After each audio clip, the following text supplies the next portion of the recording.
Olá pessoal, boa tarde. Vamos começar então a nossa aula de número 11, tá?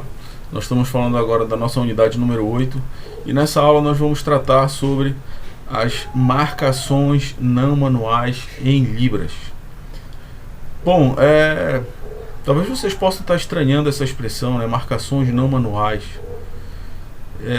Então, a gente escuta muito falar sobre expressões faciais, certo? Só que acontece, na língua de sinais nós temos mais do que expressões faciais. Nós temos marcações não manuais, né? É tudo aquilo que está fora do uso das mãos. Então nós vimos lá no início da disciplina que na língua de sinais as mãos são os articuladores principais, né? Então tudo que de mais importante tem na língua de sinais precisa estar representado nas mãos. Contudo, gente, na língua de sinais nós temos marcadores não manuais, ou seja, são informações importantes gramaticalmente que precisam ser expressas na estrutura da língua, que elas estão fora da articulação das mãos, certo? Então nós vamos chamar isso de marcadores não manuais.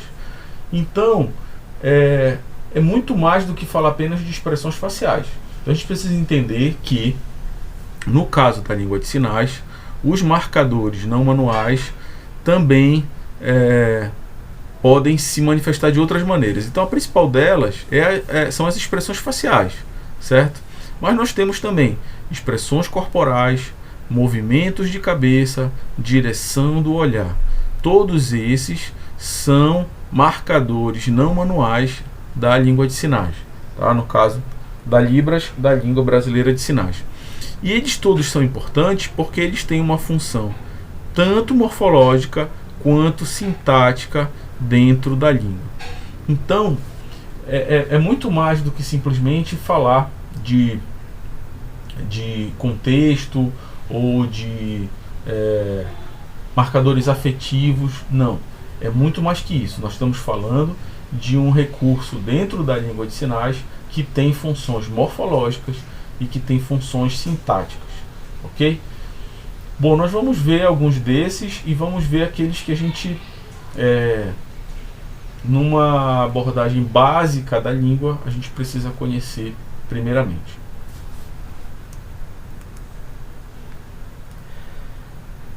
Bom, então, começando pelas expressões faciais, né, é importante a gente entender que elas fazem parte da comunicação humana também, né? Mesmo nós ouvintes, a gente usa expressões faciais o tempo todo. A diferença é que, da mesma forma que a gesticulação que a gente faz quando tá falando, a gesticulação, como o nome sugere, não tem significado, né? É gesto. Na Libras não, né? Tudo que a gente traz para a articulação das mãos, ela tem significado, são sinais, o equivalente às palavras da língua portuguesa, que a gente também falou lá no início da disciplina, tá? Da mesma maneira, a gente usa expressões, né, quando a gente está se comunicando mesmo em língua portuguesa. A gente faz uma expressão de dúvida, mas o que é isso? Mas, meu Deus, por quê? A gente faz expressões. Só que elas não têm função sintática dentro da língua, nem morfológica dentro da língua portuguesa, porque elas são completamente independentes, tá? Elas são separadas, tá? Como se fossem os gestos, tá? Que a gente usa com as mãos quando está falando em língua portuguesa, ok? Bom, no caso da língua de sinais, as expressões faciais desempenham um papel fundamental e precisam ser estudadas, gente. É uma parte da língua, são elementos da língua que nós não podemos deixar passar batido. Nós precisamos estudar. Logo, é um aspecto que vocês vão ter que praticar.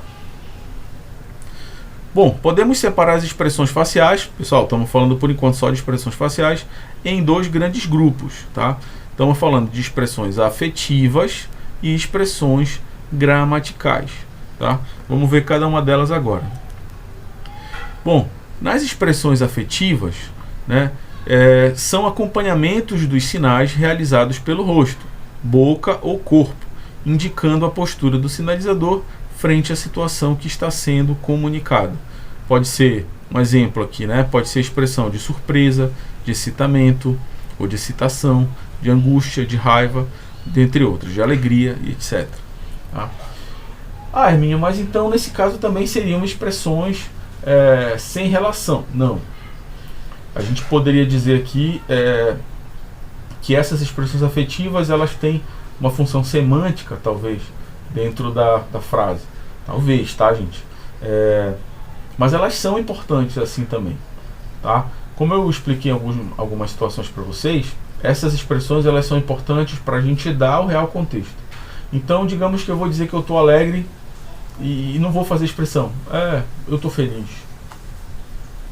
Você vai acabar dizendo outra coisa que não aquilo que você realmente quer dizer. Tá? Então, se você está feliz, você tem que fazer uma expressão de felicidade. Tá? E se você está triste, você vai ter que fazer uma expressão de tristeza. Eu estou triste. Ela vai significar o contrário, né? Que você quer dizer uma coisa, mas na verdade está sentindo outra. Tá? Então você tem que fazer. Estou triste. Tá bom? Então essas expressões são muito importantes. A gente tem alguns exemplos aqui para mostrar para vocês. Vamos dar uma olhada. Então nesse primeiro exemplo, né, eu estou respondendo, né? Você casou? Eu não sabia. Então aqui está em negrito que a expressão ela vai ser manifestada aqui, tá? Eu não sabia, tá? Exclamação. Vamos pensar como sendo uma expressão de surpresa, tá? Então a gente faria: você casou? Não sabia, tá? De novo. Eu não sabia, tá? No segundo exemplo, eu vou perguntar: ele foi assaltado? Coitado. Então eu diria, né? Ele foi assaltado? Ele foi assaltado? Coitado. Tá? Então, peraí, deixa eu virar a mão aqui para ficar melhor para vocês, né? Assim. Então, ele foi assaltado? Tá? Coitado. E no terceiro exemplo, não sei se fui bem no vestibular. Estou angustiado. Então a marcação da expressão afetiva vai ser aqui no angustiado.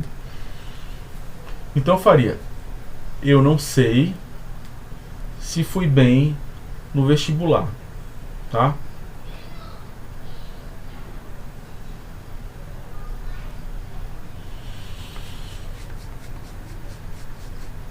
Estou angustiado. Ok? Então eu preciso fazer essa marcação afetiva, né? Ou emotiva na frase, para dar o real contexto daquilo que eu quero expressar. Isso é muito importante, tá, pessoal? Então vamos continuar. Então, pessoal, essas são as expressões afetivas, tá? Como eu disse, alegria, tristeza, angústia, surpresa, susto, tudo aquilo que está relacionado ao contexto mais afetivo, emotivo, emocional daquela frase. Isso precisa ser marcado, tá? Senão, lembrando, você corre o risco de dizer o contrário do que você realmente quer dizer. Isso pode gerar um ruído na comunicação. Isso pode ser interpretado, por exemplo, como uma ironia, quando na verdade você não estava querendo ser irônico, tá? Dizendo: tô triste, né? Tô triste, tô triste, tô triste. Não. Isso pode ser interpretado como uma ironia se você não fizer a expressão correta de tristeza. Ok? Bom, depois as expressões faciais também podem ser expressões gramaticais, tá? Então elas podem ser expressões afetivas, como a gente viu, e também podem ser gramaticais.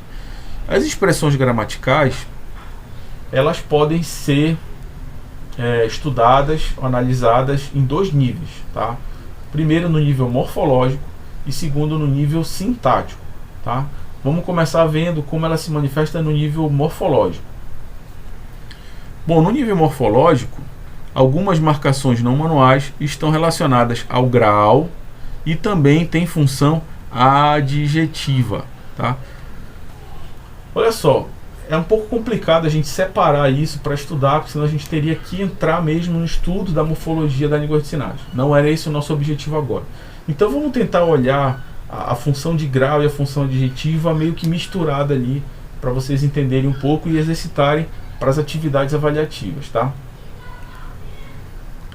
Bom, eu trouxe aqui duas ideias para a gente entender um pouco isso, tá? A ideia de bonito e a ideia de coitado, tá? Então, vamos dar um exemplo aqui da função adjetiva, tá? Das expressões, e para a gente também poder entender melhor como elas estão relacionadas ao grau depois. Bom, então esse aqui vai ser o sinal de bonito, tá? Bonito. Vamos começar aberto aqui na frente do rosto e vão se fechando, começando pelo dedo mínimo, tá? Então esse é o sinal de bonito. Então vejo que não tem expressão, tá? Ele é bonito. É uma frase que eu posso usar, né? Ela é bonita, ele é bonito, tá? Normal, sem expressão. Mas quando eu vou começar a pensar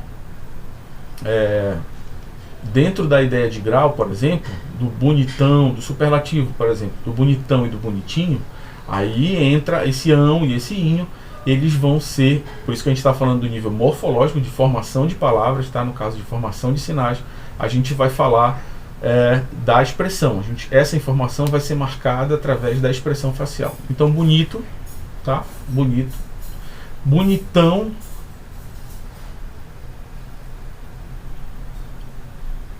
E bonitinho.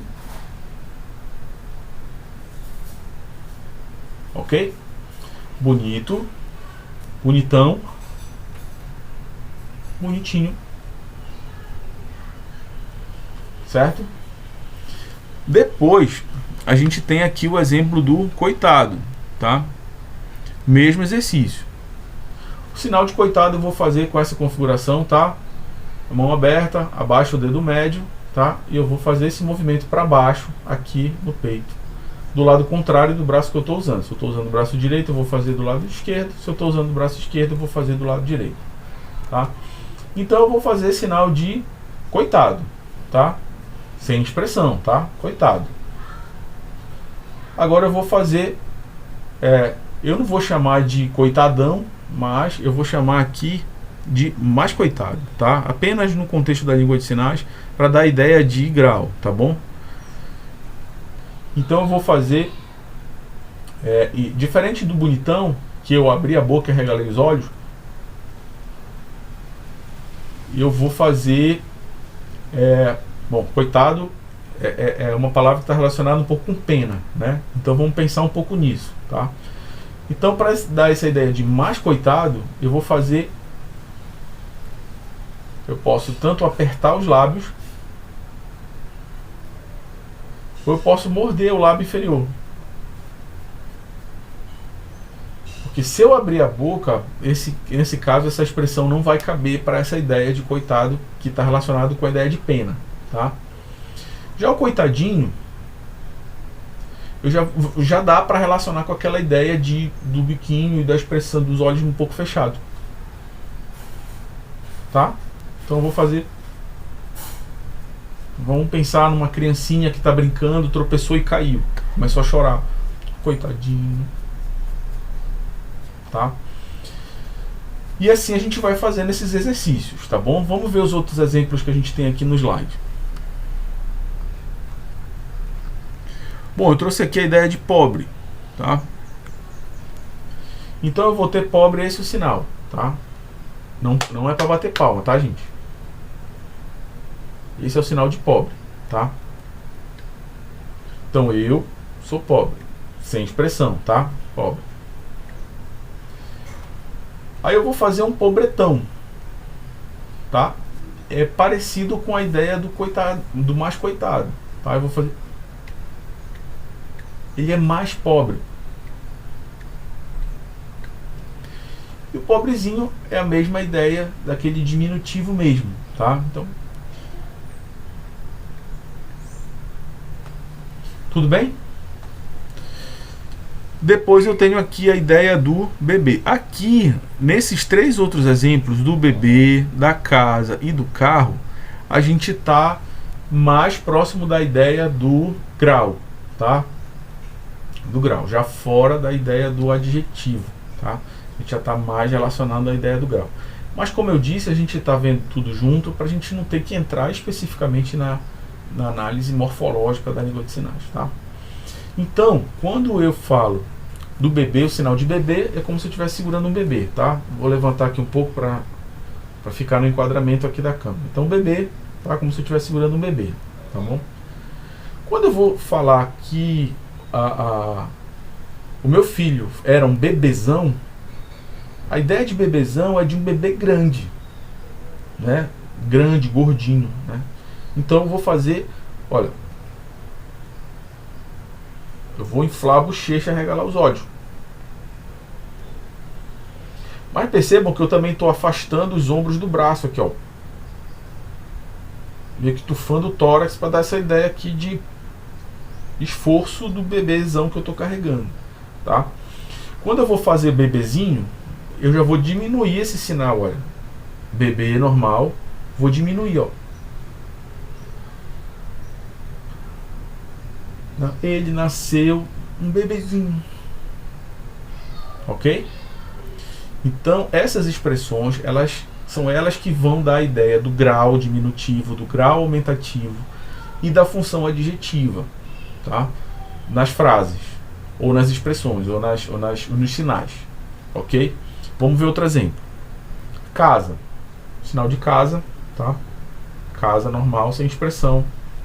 Mas se eu disser que eu moro numa casinha, significa uma casa pequena. Casa, casinha. Por casa dele é uma casinha. Tá? Ela, casa, é uma mansão. Tá?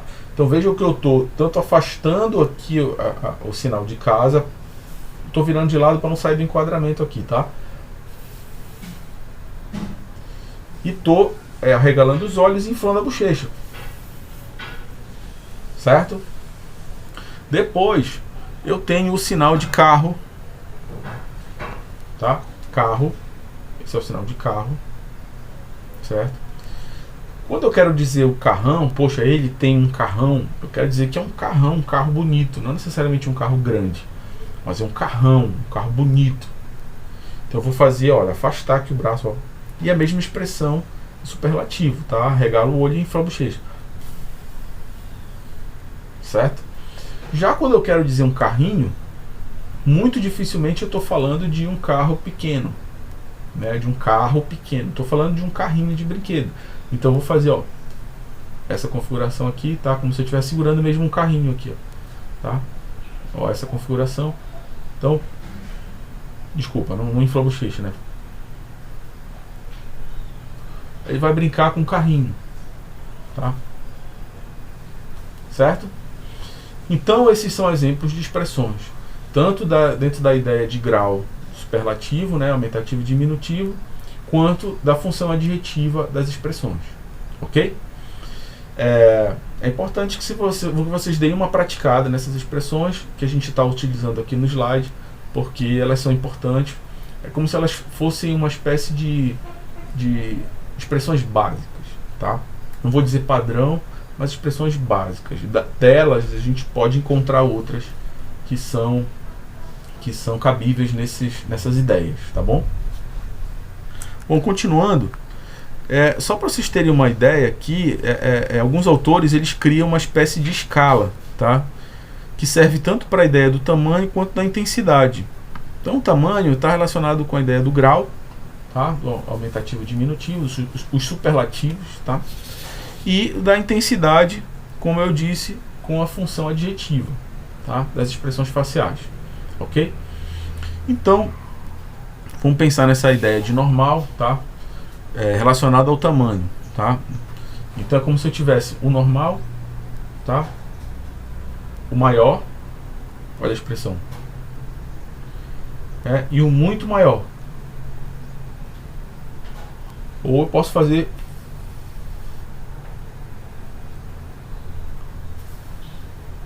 seriam essas duas expressões, tá? Eu volto para o normal, menor e o muito menor, tá? Então vamos pensar nessa ideia de escala das expressões, ajuda também a gente a entender e a usar isso mesmo no dia a dia da sinalização da língua de sinais, tá?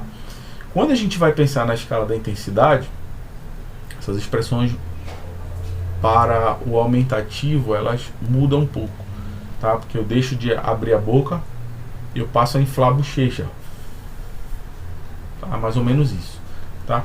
O diminutivo, o para menos, é quase sempre igual, ok? Tá? Então normal, menor, muito menor, normal, maior, maior, muito maior,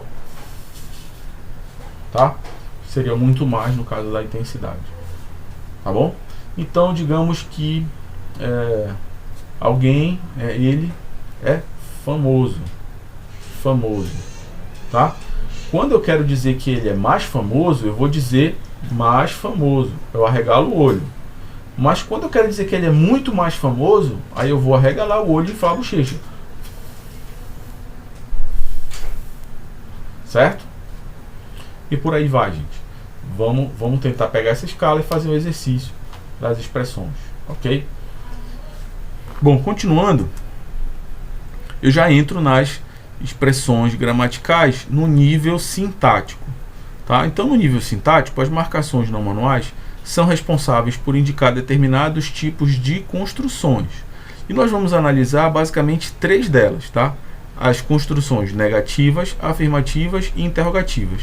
Mas além dessas 3, nós temos 2 que são muito usadas na língua de sinais, que são as expressões com foco e com tópico, tá?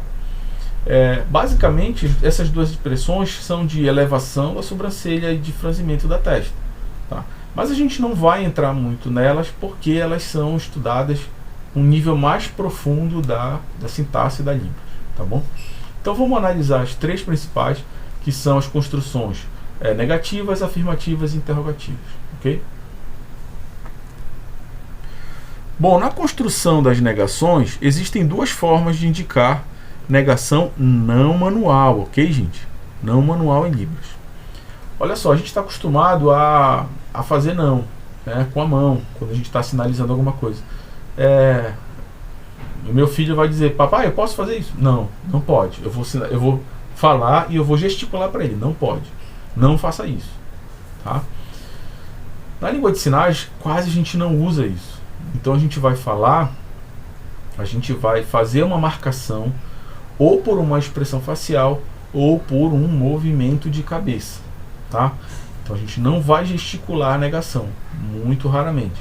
Sem falar que agora, nessa aula, nós estamos abordando as marcações não manuais, ou seja, tudo aquilo que está marcado sem as mãos, ou seja, a marcação da negação sem as mãos. Então nós estamos falando de expressões faciais e de movimento de cabeça, tá? Então, no caso do movimento de cabeça, é uma marcação não obrigatória na Libras. Então é importante que vocês entendam isso. O movimento de cabeça de negação é uma marcação que não é obrigatória. Você pode utilizar? Claro que pode, mas ela não é obrigatória. E, por outro lado, as expressões faciais, elas são muito importantes na marcação da negação, ok? Bom, elas são obrigatórias para marcar a negação, estando relacionadas a questões sintáticas, ou seja, elas são muito importantes para a construção daquela frase negativa, tá? Então eu trouxe aqui um exemplo, né? Então, por exemplo, eu vou dizer que eu não encontrei João, né? Então eu vou dizer que eu não encontrei o João. De novo. Então vejam que além do movimento de cabeça, eu estou fazendo uma expressão, que é de abaixar o canto da boca. Tá? Abaixar o canto da boca, levantar um pouco o queixo. Então, eu não encontrei o João. Tá?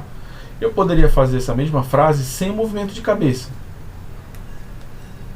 Seria negativa do mesmo jeito. Tá? Eu posso fazer o movimento de cabeça só no final da frase. Ou eu poderia fazer o movimento de cabeça só no não. Eu Não encontrei o João.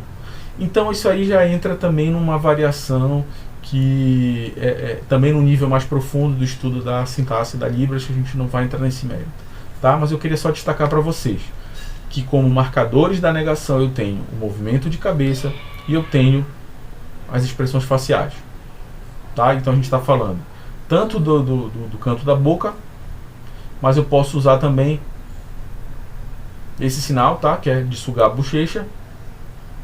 Não é fazer bico, tá, gente? É sugar a bochecha para dentro para sinalizar, por exemplo, nada. Ou, por exemplo, para sinalizar ninguém. Tá? Ninguém. Ninguém. Tá? Você viu alguém? Ninguém. Tá? O que foi que você fez? Eu não fiz nada. Certo? Então são expressões faciais muito importantes na marcação da negação. No caso das construções afirmativas, são realizados movimentos para cima e para baixo com a cabeça indicando a afirmação. Tá? É o que a gente já conhece esse movimento aqui. Ok? As construções, a marcação no manual afirmativa, ela está muito relacionada com daqueles outros tipos de marcações de tópico, no caso, tá? A gente também não vai entrar nesse mérito. Então, no caso do nosso exemplo aqui, eu vou dizer: o João viajar pode, né? O João pode viajar, né? Só que em Libras eu vou dizer: João viajar pode. Aqui eu tô marcador de afirmação tá só em cima do poder, só em cima do verbo poder, tá? Então em Libras eu diria assim: João viajar pode. João viajar pode, tá? Mão em S, faz só um movimento para baixo, pode, poder, tá? Então, João viajar pode. Eu não vou dizer João viajar pode, não, está errado, tá? Eu vou dizer João viajar pode, ok? No outro exemplo, eu tenho João livro conhecer. É como se eu estivesse dizendo João conhece esse livro. Então eu sinalizaria João, livro, letra L, tá? Assim. Então, João, livro, conhece. João, livro, conhece. Certo? Então eu só vou fazer o movimento na hora de afirmar que ele conhece. Certo? Depois eu tenho as marcações, as construções de interrogativas, tá? Existem algumas formas básicas de interrogação, tá? No estudo gramatical da Libras, a gente vai chamar de interrogativa QU, interrogativa sim não e interrogativa dúvida, tá? Então a primeira interrogativa, que é QU, é a interrogativa tradicional, tá? Então digamos que eu vou perguntar: o que o João pagar? O que o João pagou? Né? Eu sinalizaria, né? O que o João pagou? Eu estou franzindo a sobrancelha para baixo e posso fazer uma leve elevação da cabeça, né? O que o João pagou? Então percebam que eu estou marcando a interrogação em toda a frase. O que o João pagou? Tá?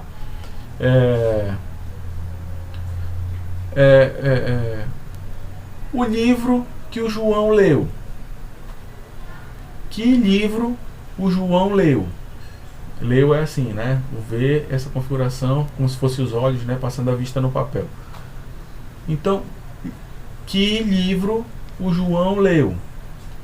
Então a expressão, a cabeça levemente elevada, tá? Essa seria a interrogativa tradicional, tá? Depois eu tenho a interrogativa sim não, tá? Que são as interrogativas, as perguntas cuja resposta sempre vai ser sim ou não, né?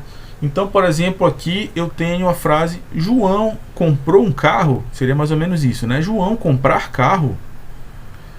Então eu sinalizaria, né? João, sobrancelha elevada para cima, né? João comprou um carro, tá? Então, João comprou um carro? Sim, né? Letra S, ó, sim. Não, não. Poderia sinalizar? Não. certo? Então a pergunta: João comprou um carro? Tá? Sobrancelha levada para cima. E depois eu tenho a que a gente chama de interrogativa de dúvida, tá? Onde há uma desconfiança, tá bom? A ideia nessa interrogativa de dúvida é que há uma desconfiança sobre aquilo que eu estou perguntando. Então, João está trancado no banheiro? Seria mais ou menos isso, tá?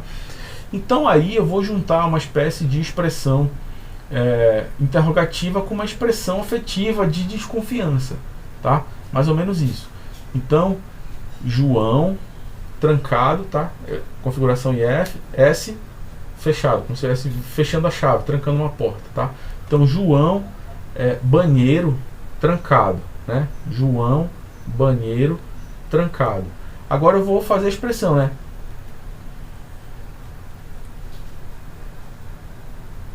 Tá? Então percebam que a forma da minha boca também é importante para expressar essa dúvida, essa desconfiança, tá? E eu aperto um pouco os olhos e elevo uma sobrancelha, tá? Então, certo? Então, é basicamente esses 4 tipos de interrogativas que a gente tem para marcar. A interrogativa tradicional, tá? A interrogativa sim, não. A interrogativa de dúvida, tá bom? E depois eu tenho o sinal de que e o sinal de quem. O que, quem que a gente viu lá na aula de pronomes, tá? Quando eu vou dizer, eu sei quem comprou, tá? Então, eu sei quem comprou. Que aí eu vou marcar só no quem. Porque eu não estou perguntando, eu sei quem comprou? Não, eu estou dizendo, eu sei quem comprou.